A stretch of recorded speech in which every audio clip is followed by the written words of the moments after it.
our next speaker is the wonderful Sandi Herrera, and I met Sandi in Bali nearly 3 years ago, and she is doing fantastic things in America with different schools around that area of core values and helping create happiness, helping people understand happiness and how to be happy in our lives.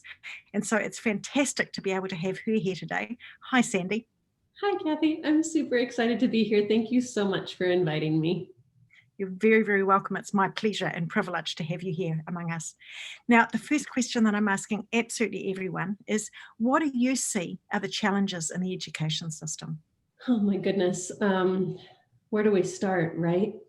There's so many challenges. And yet I want to preface this by saying there are also a lot of beautiful things that are happening in our system of education. You know, the innovation, not only during this time of transition to distance and hybrid and all of the things that we're experiencing now, but it's also just the innovation that's been happening over the years. There's a lot of amazing educators doing incredible work right now. I think what's wrong with the system of education is that it wasn't built for today or tomorrow's era. And there's so many pieces and parts of it that are actually diminishing the inner genius in not only our students, but our educators. I'm so glad you brought up about the wonderful educators, because you're absolutely right. There is so much innovation there.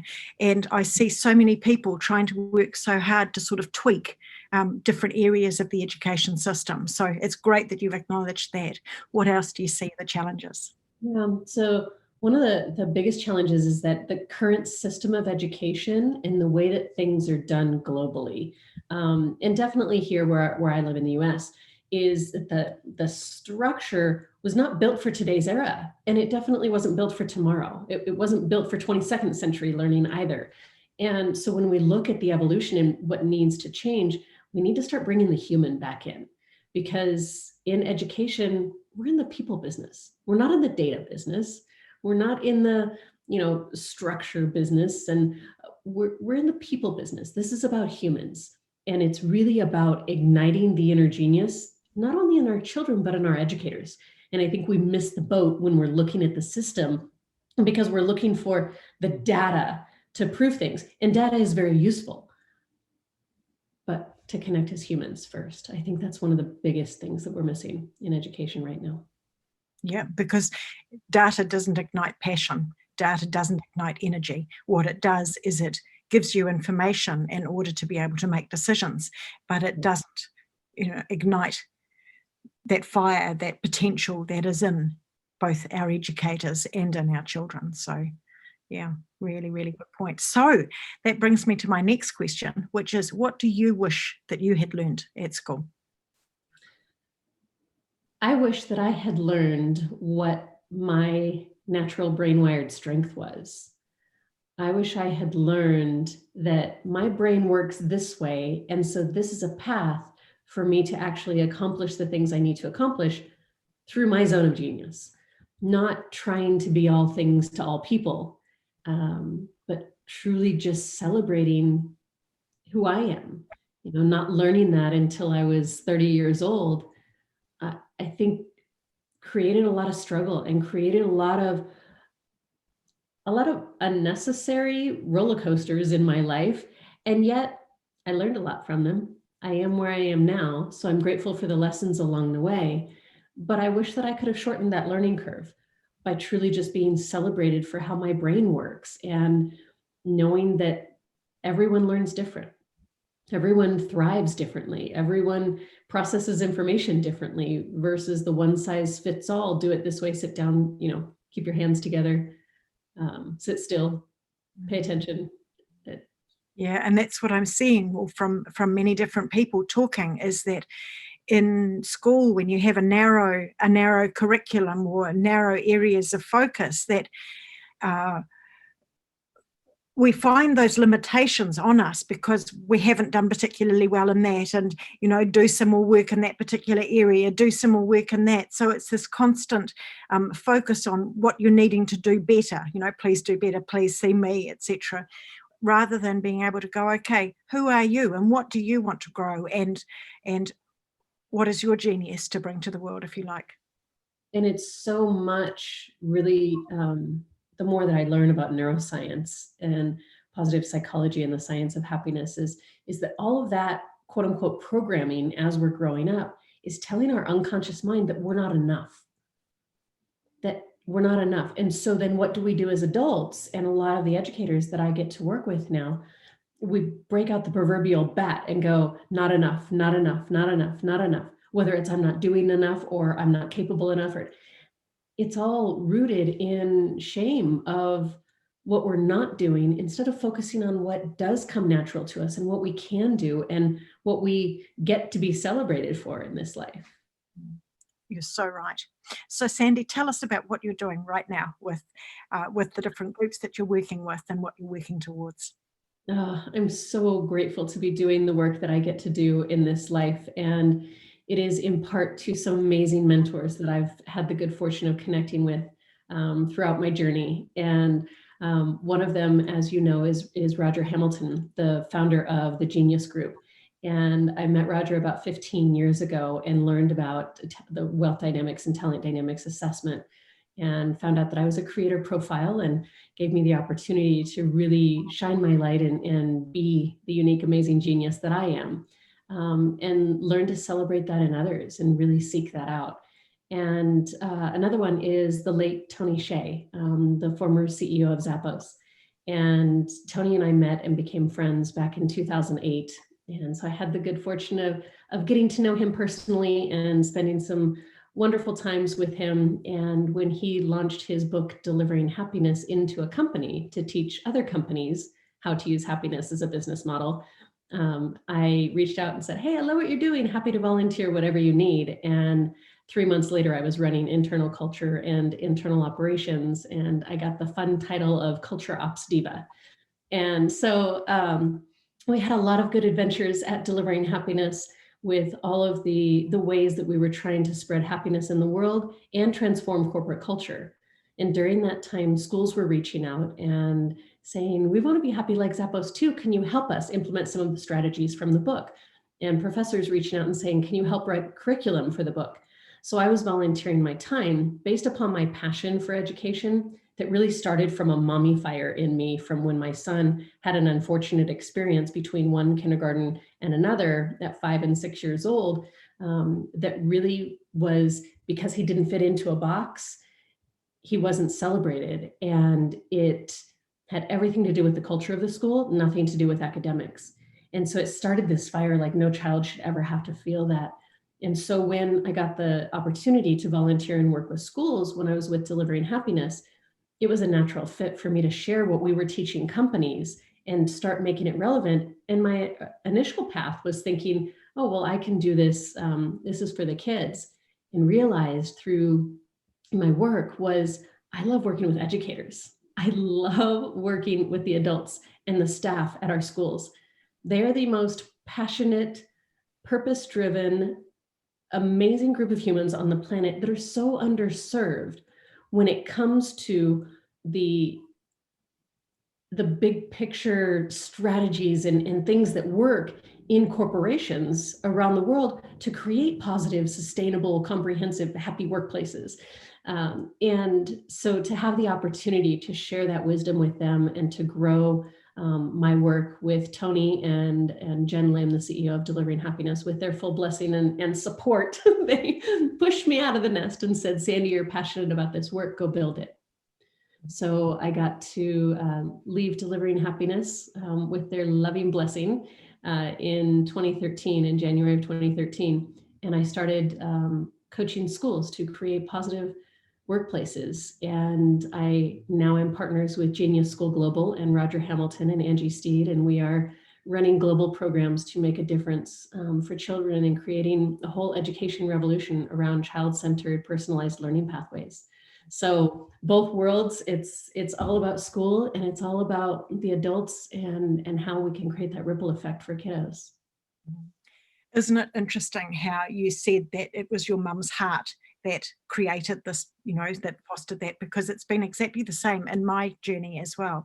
I ended up pulling all of my children out of school for 2 years back when they were in primary school, and again running a child-centered curriculum because I saw the damage that was happening to my children, to their self-esteem, to their view of themselves. And so I took 2 years to sort of rebuild them as children, if you like, using very much a child-centered curriculum that I developed from what they were interested in, and watching them being able to grow and to be inspired and to retain that curiosity that so many children seem to lose when they're in school, or it's not so visible actually at school. It might be visible outside of school. So yeah, that was sort of the beginning of this. And yet again, it was something that my son said that has sparked this particular summit. And that was after my youngest son came out of school, and him standing in the kitchen saying 2 weeks into the pandemic, I feel like I've wasted 13 years of my life at school. Yeah. And that just raises so many questions. It does. How do we do this differently?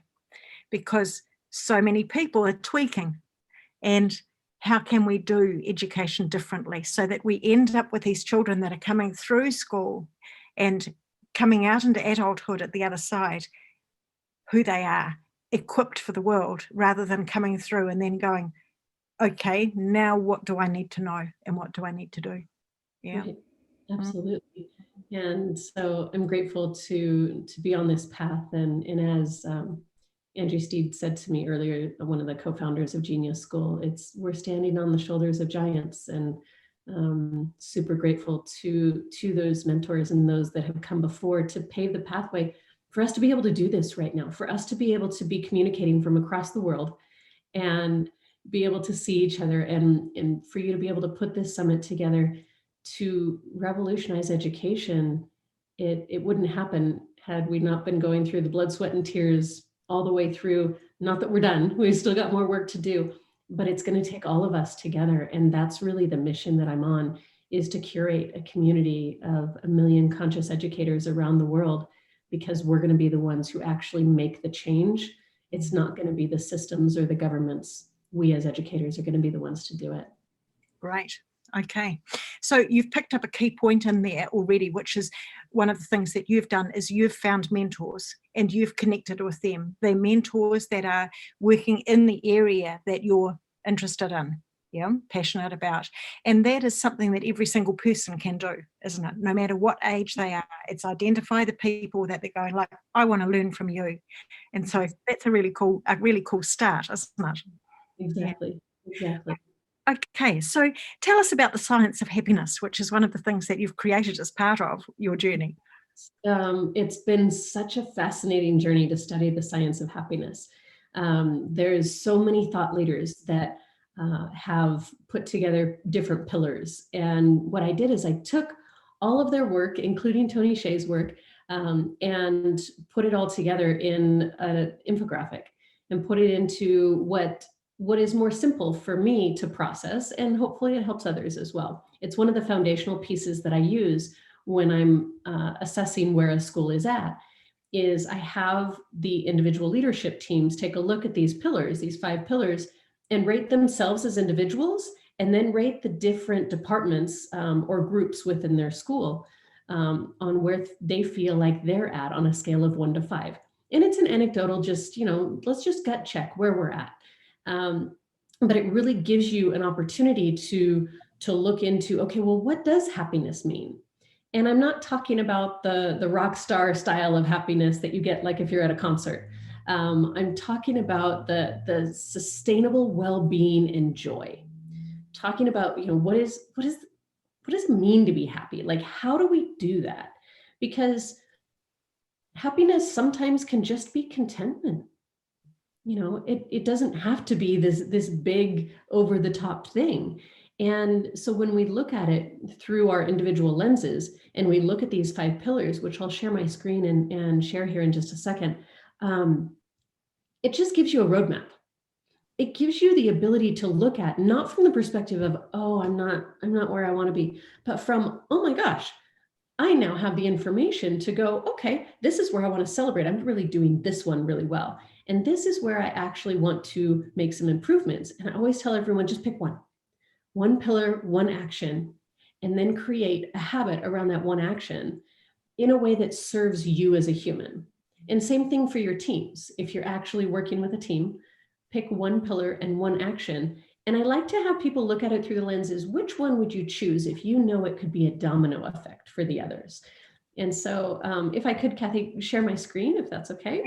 I'd love you to share your screen. Just before that, though, you've picked up another key point, and that's around people's perception of happiness, isn't it? Because, so many people are out there, be happy, right? And so many people think that means just, painting a smile on your face and being happy. But what you're talking about is this deep sense of contentment, isn't it? And it's not fake. It is sustainable. It's something, because our emotions can go up and down all of the time, but this is like, it's underneath there, isn't it? Mm-hmm. And that it gives you something to be able to draw back on. Because life's going to happen. And life throws us wrenches and lessons and stuff, right? And when we think about, and one of the things that Tony always talked about was, if you think about the x-axis, right? And you have the timeline of your life, and then you have happiness here. So through the timeline of your life, I don't know about you, but my happiness hasn't gone like this, right? It's not a straight line. Mine's been kind of like this. I don't know what anyone else's is like, but when I think about my journey of life, and I don't anticipate that my future is going to be much different, other than it might smooth out a little bit as I know that it's a journey. And through that journey, when I do hit a dip, I feel my way through it and process and look at, okay, what's working, what's not, where am I in alignment with my values, where am I not? And I can tweak and pivot in order to then bring myself back up from a very conscious place. And that's really where we'll also chat about the levels of consciousness and how we actually navigate through that as individuals, really owning our value and taking our power back. It's absolutely wonderful. So please, if you could share this tool around the 5 pillars to help people identify those areas, that would be great. Absolutely. So this is, again, my version of the pillars of the science of happiness.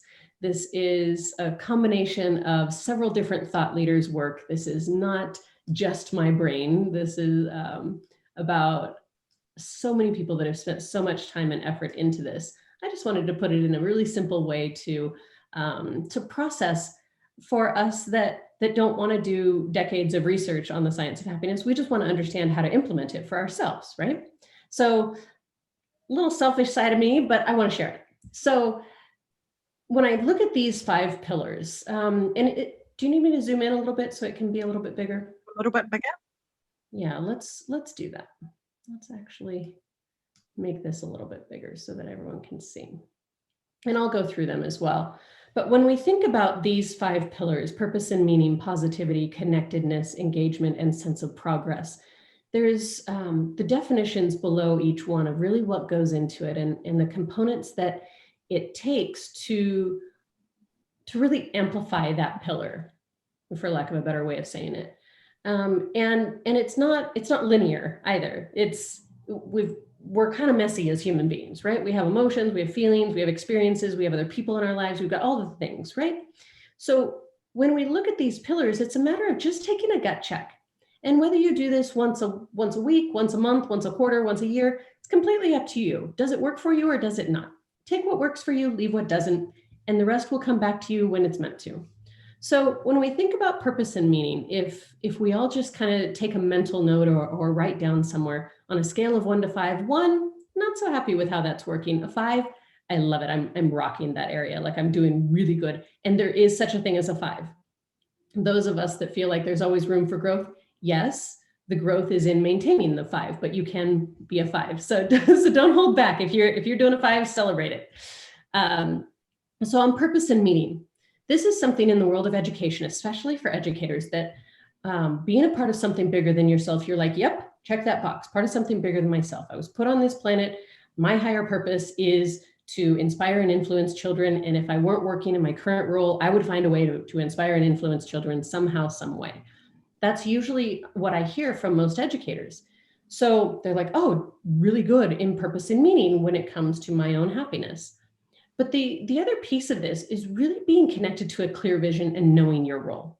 So that clear vision either comes from yourself and defining your future vision and what is your role in making that happen, or the vision within whatever team or school or organization you're working with.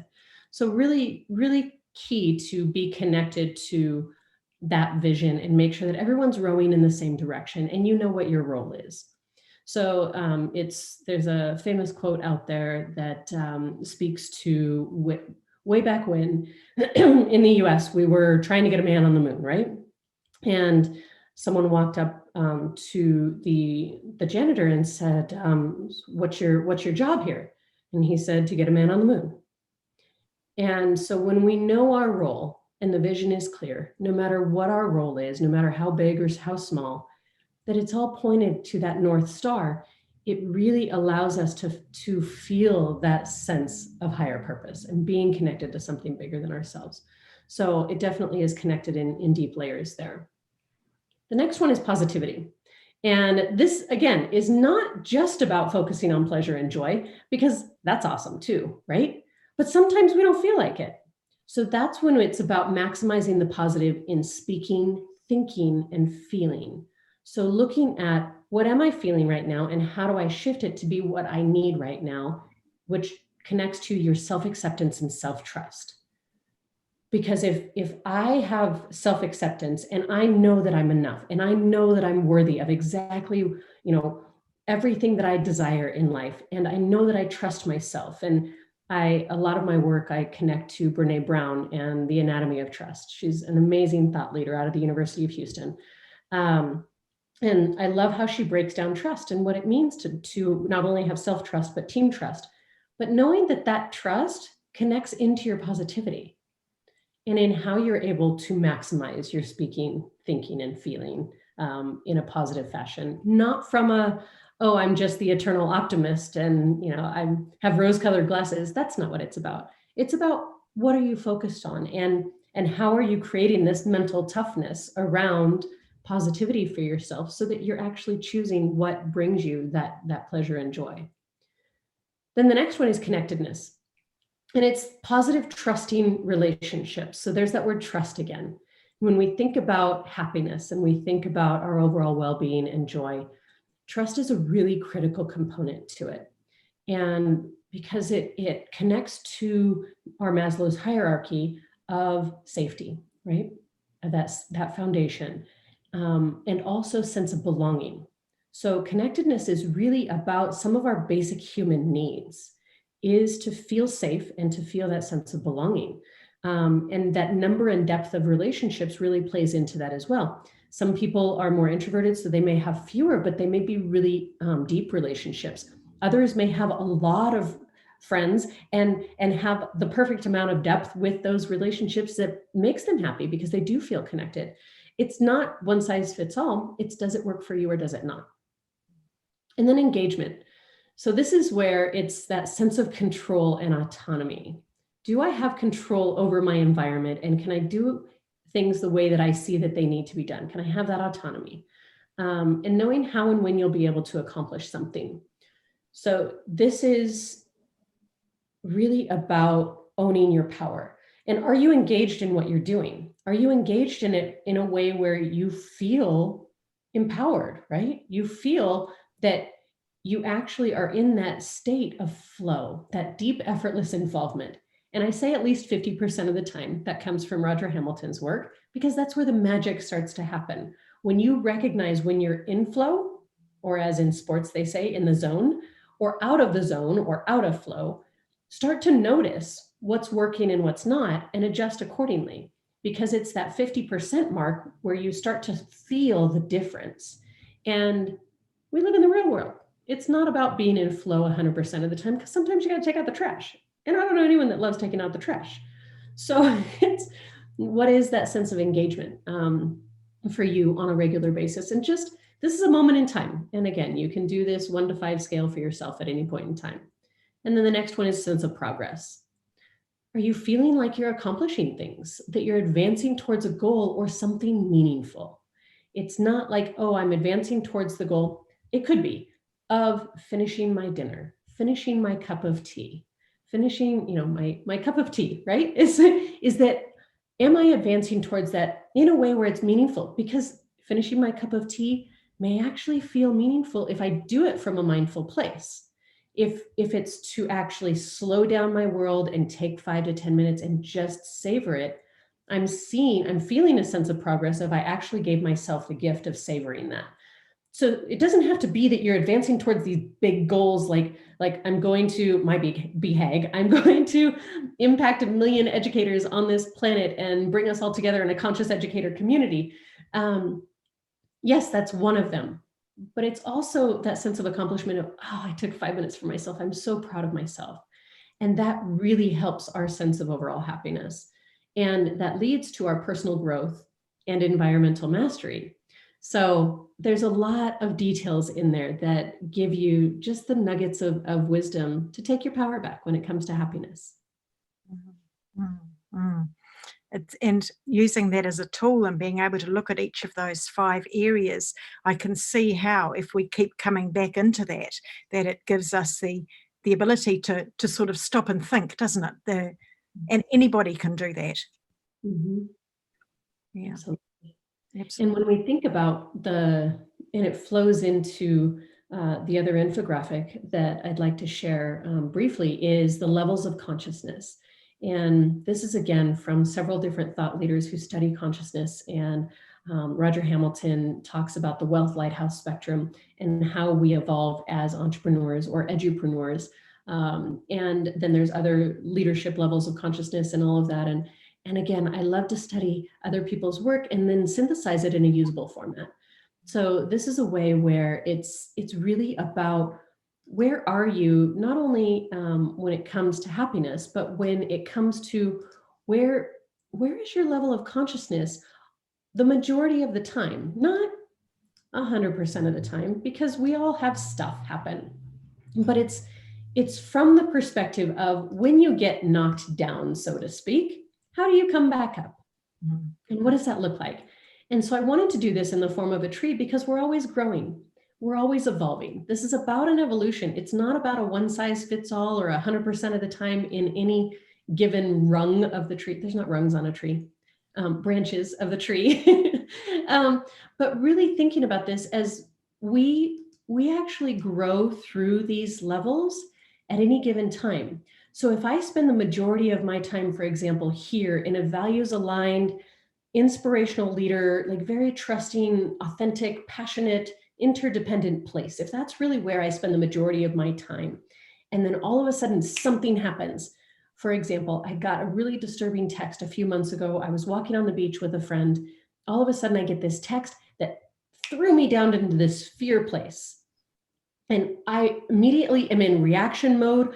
I'm feeling the high stress, the chaos. I'm having a visceral reaction to it.